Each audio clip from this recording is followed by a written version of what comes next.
ನಮಸ್ಕಾರ ದೇವರು ಎಲ್ಲರಿಗೂ ನಮ್ಮ ಹೊಸ ಚಾನಲ್ಗೆ ಸುಸ್ವಾಗತ. ಇದು ನನ್ನ ಮೊದಲನೇ ವಿಡಿಯೋ ಆಗಿರುತ್ತೆ ಯೂಟ್ಯೂಬ್ ಚಾನಲ್ನಲ್ಲಿ. ಸೊ ಇವತ್ತು ನಾನು ಬಿಗ್ ಬಾಸ್ ಮನೆಯಲ್ಲಿ ಏನೇನು ನಡೆದಿದ್ದೆ 9ನೇ ವಾರದಲ್ಲಿ ಅಂತ ನಾನು ಹೇಳ್ತಾ ಹೋಗ್ತೀನಿ.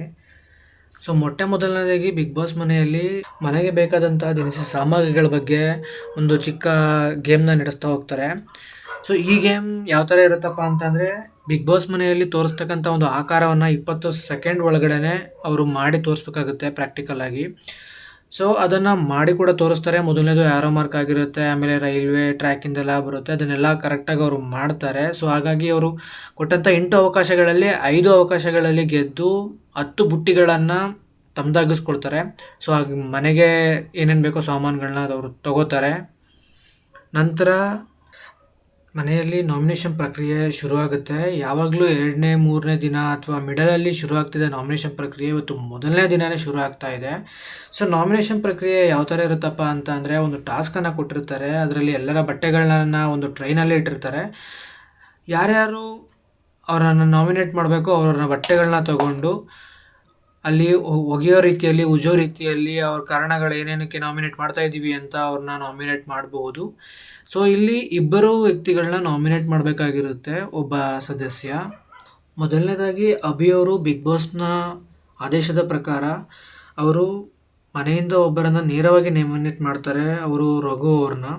ಸೊ ರಘು ಅವ್ರನ್ನ ಏನಕ್ಕೆ ನಾಮಿನೇಟ್ ಮಾಡ್ತಾರೆ ಅಂತ ಅಂದರೆ, ಅವರು ಕಳೆದ ಬಾರಿ ಅಭಿಷೇಕ್ ಅವ್ರಿಗೆ ಅದೃಷ್ಟಶಾಲಿ ಅಂತ ಅಂದ್ಬಿಟ್ಟು ಒಂದು ಲಕ್ಕನ ಒಂದು ಪದನೇ ಯೂಸ್ ಮಾಡಿರ್ತಾರೆ. ಸೊ ಹಾಗಾಗಿ ಅಭಿಷೇಕ್ ಅವರು ನಾನು ಲಕ್ಕಿಂದ ಇಲ್ಲಿಗೆ ಬಂದಿರೋದಲ್ಲ, ನಾನು ಒಬ್ಬ ಸ್ಟ್ರಾಂಗ್ ಕಂಟೆಂಟರ್ ಅಂತ ಅಂದ್ಬಿಟ್ಟು ರಘು ಅವ್ರನ್ನ ನೇರವಾಗಿ ನಾಮಿನೇಟ್ ಮಾಡ್ತಾರೆ. ಸೊ ಎರಡನೇದಾಗಿ ಗಿಲ್ಲಿ ಅವರು ಬರ್ತಾರೆ. ಮೊದಲು ಜಾಹ್ನವಿ ಅವ್ರನ್ನ ನಾಮಿನೇಟ್ ಮಾಡ್ತಾರೆ. ಏನಕ್ಕಪ್ಪ ಅಂತ ಅಂದರೆ, ಅಶ್ವಿನಿ ಮತ್ತು ಜಾಹ್ನವಿ ಅವರು ಜೊತೆಗೇ ಇರ್ತಾರೆ, ಮತ್ತು ಜಗಳಾಡಿ ದೂರ ಆಗ್ತಾರೆ, ಮತ್ತೆ ಒಂದಾಗ್ತಾರೆ, ಮತ್ತೆ ಈಗ ದೂರ ಆಗ್ತಾ ಇದ್ದಾರೆ. ಈ ಥರ ಒಂದು ಕಾರಣಗಳನ್ನು ಗಿಲ್ಲಿ ಅವರು ಜಾಹ್ನವಿ ಅವ್ರಿಗೆ ಕೊಡ್ತಾ ನಾಮಿನೇಟನ್ನು ಮಾಡ್ತಾರೆ. ಸೊ ಎರಡನೇದಾಗಿ ಗಿಲ್ಲಿ ಅವ್ರು ನಾಮಿನೇಟ್ ಮಾಡೋದು ಅಶ್ವಿನಿ ಗೌಡ ಅವ್ರನ್ನ. ಏನಕ್ಕಪ್ಪ ಅಂತಂದರೆ, ಕಳೆದ ವಾರ ಒಂದು ದೊಡ್ಡ ಜಗಳ ಆಗುತ್ತೆ ರಘು ಮತ್ತು ಅಶ್ವಿನಿ ಅವ್ರಿಗೆ.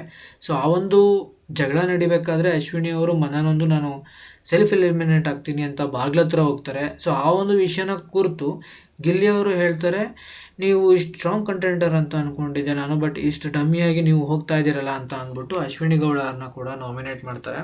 ಸೊ ಅದಾದ ನಂತರ ಮೂರನೇದಾಗಿ ಸೂರಜ್ ಬರ್ತಾರೆ. ಸೂರಜ್ ಅವರು ಜಾಹ್ನವಿ ಅವ್ರನ್ನ ನಾಮಿನೇಟ್ ಮಾಡ್ತಾರೆ. ಸೇಮ್ ಗಿಲ್ಲಿ ಅವರು ಏನು ಹೇಳಿದ್ರು ಅದೇ ರೀಸನನ್ನು ಕೊಟ್ಟು.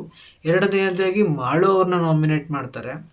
ಸೊ ಅದಾದ ನಂತರ ಮತ್ತೆ ನಾಲ್ಕನೇದಾಗಿ ಜಾಹ್ನವಿ ಅವರು ಬರ್ತಾರೆ. ಜಾಹ್ನವಿ ಅವರು ಧ್ರುವಂತರ ಅವ್ರನ್ನ ಫಸ್ಟ್ ನಾಮಿನೇಟ್ ಮಾಡ್ತಾರೆ. ಏನಕ್ಕಪ್ಪ ಅಂತಂದರೆ, ಆಟದ ಬಗ್ಗೆ ಸ್ವಲ್ಪ ಜಗಳಗಳಾಗ್ತವೆ. ಏನಂದರೆ, ಕಳೆದ ವಾರ 2ನೇ ಒಂದು ಗೇಮ್ ನಡಿಬೇಕಾದ್ರೆ ಅಶ್ವಿನಿ ಗೌಡ ಅವರು ಧನುಷ್ ಆಡಲಿ ಅಂತ ಹೇಳ್ತಾರೆ. ಬಟ್ ಧ್ರುವಂತ್ ಅವ್ರು ನಾನೇ ಆಡ್ತೀನಿ, ನಾನೇ ಗೆಲ್ಲಿಸ್ಕೊಡ್ತೀನಿ, ನನ್ನ ಮೇಲೆ ಕಾನ್ಫಿಡೆನ್ಸ್ ಇದೆ ಅಂತ ಹೇಳಿ ನಾನೇ ಆಡ್ತೀನಿ ಅಂತ ಹೇಳ್ತಾರೆ. ಸೊ ಆ ಒಂದು ಪ್ರಕ್ರಿಯೆಯನ್ನು ನೀವು ನಮ್ಮಲ್ಲೇ ತೀರ್ಮಾನ ಮಾಡ್ಬೋದಿತ್ತು, ನಾವು ಬೇರೆ ಕಡೆ ಎಲ್ಲ ಹರಿದು ಬಿಟ್ರಿ ಅಂತ ಹೇಳ್ಬಿಟ್ಟು. ಅದೊಂದು ಕಾರಣ. ಮತ್ತು ಕೆಲವೊಂದು ಕಾರಣಗಳಿಗೆ ಜಾಹ್ನವಿ ಅವರು ಧ್ರುವಂತ್ ಅವ್ರನ್ನ ನಾಮಿನೇಟ್ ಮಾಡ್ತಾರೆ. ಮತ್ತು ಎರಡನೇದಾಗಿ ಗಿಲ್ಲಿ ಅವ್ರನ್ನ ನಾಮಿನೇಟ್ ಮಾಡ್ತಾರೆ. ಏನಕ್ಕೆ ಅಂತಂದರೆ, ಅವರ ಒಂದು ಕಾಮಿಡಿ ಅದು ಜಾಸ್ತಿ ಆಯಿತು ಅಂತ. ಮತ್ತು ಅವ್ರಿಗೆ ಒಂದು ಓದೋದಕ್ಕೆ ಇದು ಬರಲ್ಲ, ಆಮೇಲೆ ಸ್ಟೇಜು ಆ್ಯಂಕರಿಂಗ್ ಹೋಗ್ತೀನಿ ಅದು ಇದು ಅಂತ ಹೇಳ್ಬಿಟ್ಟು ಅವ್ರನ್ನ ನಾಮಿನೇಟ್ ಮಾಡ್ತಾರೆ. ಸೊ ಅದಾದ ನಂತರ ನೆಕ್ಸ್ಟ್ ಏನಪ್ಪ ಅಂದರೆ, ರಾಶಿಕಾ ಅವರು ಬಂದು ಫಸ್ಟ್ ಧ್ರುವಂತ್ ಅವ್ರನ್ನ ನಾಮಿನೇಟ್ ಮಾಡ್ತಾರೆ. ಅಂತಂದರೆ, ನೀವು ಗೆದ್ದ ಟೀಮಲ್ಲೇ ನೀವು ಈ ಥರ ಮಾತಾಡ್ತೀರಾ, ಕಳೆದ ವಾರ ಗೆಲ್ಸ್ಕೊಟ್ಟಿರ್ತಾರೆ ಒಂದು ತಂಡವನ್ನು. ಸೊ ಆ ಟೀಮ್ ಬಗ್ಗೆನೇ ಅಲ್ಲಿ ಇಲ್ಲಿ ಮಾತಾಡಿ ಅದು ಇದು ಬಗ್ಗೆ, ಕ್ಯಾಪ್ಟನ್ ಬಗ್ಗೆ ಅಂದರೆ ಅಶ್ವಿನಿ ಅವ್ರ ಬಗ್ಗೆ ಮಾತಾಡ್ತಾರೆ ಅಂತ ಅಂದ್ಬಿಟ್ಟು ನಾಮಿನೇಟ್ ಮಾಡ್ತಾರೆ. ಸೊ ಎರಡನೇದಾಗಿ ಕಾವ್ಯ ಅವ್ರನ್ನ ನಾಮಿನೇಟ್ ಮಾಡ್ತಾರೆ ರಾಶಿಕಾ ಅವರು. ನಂತರ ಗಿಲ್ಲಿಯವರ ವಂಶದ ಕುಡಿ ಅಂತಲೇ ಹೆಸರಾಗಿರೋ ರಕ್ಷಿತಾ ಅವರು ಬಂತಾರೆ. ಸೊ ರಕ್ಷಿತಾ ಅವರು ಮೊದಲು ಕಾವ್ಯ ಅವ್ರನ್ನ ನೇಮ್ ತಗೊಂಡು ಅವ್ರನ್ನ ನಾಮಿನೇಟ್ ಮಾಡ್ತಾರೆ. ಸೊ ನಂತರ ಗಿಲ್ಲಿ ಅವ್ರನ್ನೇ ನಾಮಿನೇಟ್ ಮಾಡ್ತಾರೆ. ನಂತರ ಮಾಳು ಅವರು ಬರ್ತಾರೆ. ಮಾಳು ಅವರು ಅಶ್ವಿನಿ ಗೌಡ ಅವ್ರನ್ನ ನಾಮಿನೇಟ್ ಮಾಡ್ತಾರೆ. ಕಾರಣ ಏನಪ್ಪ ಅಂತಂದರೆ, ರಘು ಅವರು ಮತ್ತು ಅಶ್ವಿನಿ ಅವರ ಜಗಳ, ಅದೊಂದು ಕೆಲಸದ ಟೈಮ್ನಲ್ಲಿ ಬಂದಂತಹ ಜಗಳ ಏನಿರುತ್ತೆ, ಆ ಜಗಳನೇ ಅವರು ಕಾರಣಗಳನ್ನ ಕೊಡ್ತಾ ನಾಮಿನೇಟ್ ಮಾಡ್ತಾರೆ. ನಂತರ ಸೂರಜ್ ಅವ್ರನ್ನ ನಾಮಿನೇಟ್ ಮಾಡ್ತಾರೆ. ಮಾಳು ಅವರು ಬರೀ ಅಡುಗೆ ಮನೆಗೆ ಸೀಮಿತರಾಗಿದ್ದಾರೆ, ಬೇರೆ ಆ್ಯಕ್ಟಿವಿಟಿಗಳಿಲ್ಲ, ಅದು ಇದು ಅಂತ ಹೇಳಿ ನಾಮಿನೇಟ್ ಮಾಡ್ತಾರೆ. ನೆಕ್ಸ್ಟ್ ಸ್ಪಂದನೂ ಸೇಮ್ ಧ್ರುವಂತ್ ಅವ್ರನ್ನ ಮತ್ತು ಮಾಳು ಅವ್ರನ್ನ ನಾಮಿನೇಟ್ ಮಾಡ್ತಾರೆ. ನೆಕ್ಸ್ಟ್ ಧ್ರುವಂತ್ ಅವರು ಬಂದು ಅಶ್ವಿನಿ ಗೌಡರನ್ನ ಮೊದಲು ನಾಮಿನೇಟ್ ಮಾಡ್ತಾರೆ. ರಕ್ಷಿತಾನ್ ಬಗ್ಗೆ ಹೇಳ್ತಾ ಅವಳ ಗೆಜ್ಜೆ ಸೌಂಡು ಮತ್ತು ಕಲಾವಿದರ ಬಗ್ಗೆ ನೀವು ತಪ್ಪು ಕಲ್ಪನೆಗಳನ್ನು ಹೇಗೆ ತಿರ್ಚಿ ಮಿರ್ಚಿ ಹೇಳಿದ್ರಿ ಅಂತ ಅಂದ್ಬಿಟ್ಟು, ಮತ್ತು ತನ್ನ ಒಂದು ಕಳೆದ ಬಾರಿ ನನಗೆ ಒಂದು ಅವಕಾಶನ ಕೊಡಲಿಕ್ಕೆ ನೀವು ಎಷ್ಟು ಇದು ಮಾಡಿದ್ರಿ, ಧ್ರುವಂತ್ಗೆ ಕೊಡಲಿಕ್ಕೆ ಎಷ್ಟು ಇದು ಮಾಡಿದ್ರಿ, ಬರೀ ಧನುಷ್ ಧನುಷ್ ಧನುಷ್ ಧನುಷ್ ಅಂತಲೇ ಇದ್ರಿ. ಅದೊಂದು ಕಾರಣಗಳನ್ನು ಕೊಡ್ತಾ ಅಶ್ವಿನಿ ಅವ್ರನ್ನ ನಾಮಿನೇಷನ್ ಮಾಡ್ತಾನೆ. ನಂತರ ಜಾಹ್ನವಿ ಅವರ ಹೆಸರನ್ನು ಕೂಡ ಸೇಮ್ ತಗೋತಾನೆ.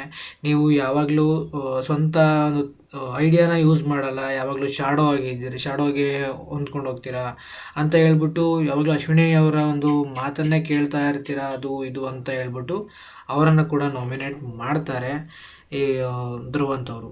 ಈ ಒಂದು ನಾಮಿನೇಷನ್ ಪ್ರಕ್ರಿಯೆ ಮುಗಿದ ನಂತರ ಇಲ್ಲಿ ಯಾರ್ಯಾರು ನಾಮಿನೇಟ್ ಆಗಿರ್ತಾರೆ ಅಂತ ಅಂದರೆ, ನೇರವಾಗಿ ನಾಮಿನೇಟ್ ಆಗಿರುವಂಥ ರಘು ಅವರು ಮತ್ತು ಜಾಹ್ನವಿ, ಅಶ್ವಿನಿ ಗೌಡ, ಮಾಳು, ಧ್ರುವಂತ್, ಗಿಲ್ಲಿ, ಕಾವ್ಯ ಮತ್ತು ಸೂರಜ್ ಅವರು ನಾಮಿನೇಟ್ ಆಗಿರ್ತಾರೆ.